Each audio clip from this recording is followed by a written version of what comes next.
இறைவனின் மகத்துவமும் மனித வாழ்க்கையின் நோக்கமும். அன்புடையீர், இன்று நாம் பேசப் போகும் பொருள் இறைவனின் மகத்துவம் மற்றும் மனித வாழ்க்கையின் உண்மை நோக்கம். அல்லாஹ்தான் உலகங்களின் இறைவன். அவனே வானத்தையும் பூமியையும் மலைகளையும் கடல்களையும் படைத்தவன். மனிதனுக்கு உயிர் கொடுத்ததும் அறிவு தந்ததும் உணவு, உடை, வாழ்வு அனைத்தையும் ஏற்பாடு செய்ததும் ஒரே அல்லாஹ்தான். குர்ஆனில் இறைவன் கூறுகிறது, அவன் உங்களுக்கு வாழ்க்கையையும் மரணத்தையும் ஏற்படுத்துகிறான், உங்களை சோதிக்கவே உங்களைப் படைத்தான். நண்பர்களே, நீங்கள் சப்ஸ்கிரைப், லைக், பெல் ஐக்கன் தட்டி விடவும். நண்பர்களே, நம்முடைய வாழ்க்கை ஒரு விளையாட்டு அல்ல, இந்த உலகம் தற்காலிகம்.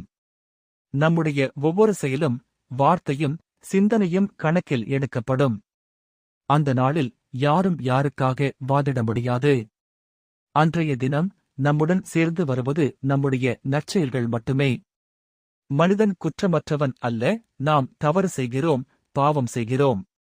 ஆனால் நமக்காக அல்லாஹ் மிகுந்த கருணை காட்டுகிறான். அவரது பெயர்களில் ஒன்று அல் கஃபூர், மிகவும் மன்னிப்பவன். நபி பொருமனார் அவர்கள் கூறினார்கள், அல்லாஹ்வின் கருணை அவன் கோபத்தை விட அதிகம். அதனால் நம்மால் தவறு நடந்தால், மனமாறி தப்பா செய்தால் அல்லாஹ் நிச்சயமாக மன்னித்து விடுவான். ஒருவன் எத்தனை பாவம் செய்தாலும் அவன் இறைவனிடம் திரும்பினால் அல்லாஹ் அவனை விரட்டமாட்டான். வாழ்க்கையில் நாம் செய்ய வேண்டியது 2: இறைவனை வழிபடுதல், தொழுகை, நோன்பு, ஜகாத், ஹஜ் போன்ற கடமைகள்.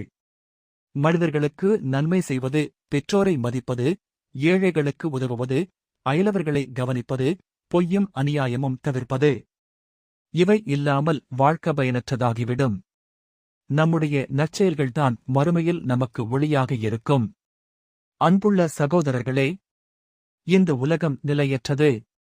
செல்வம், பதவி, புகழ் அனைத்தும் இங்கேயே முடிந்து போகும்.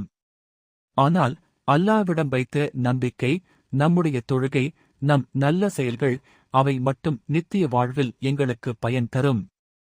ஆகையால் நாம் செய்ய வேண்டியது எப்போதும் அல்லாஹ்வை நினைத்தல், பாவத்திலிருந்து விலகுதல், மன்னிப்பு கோருதல், நற்செயல்களை அதிகரித்தல்.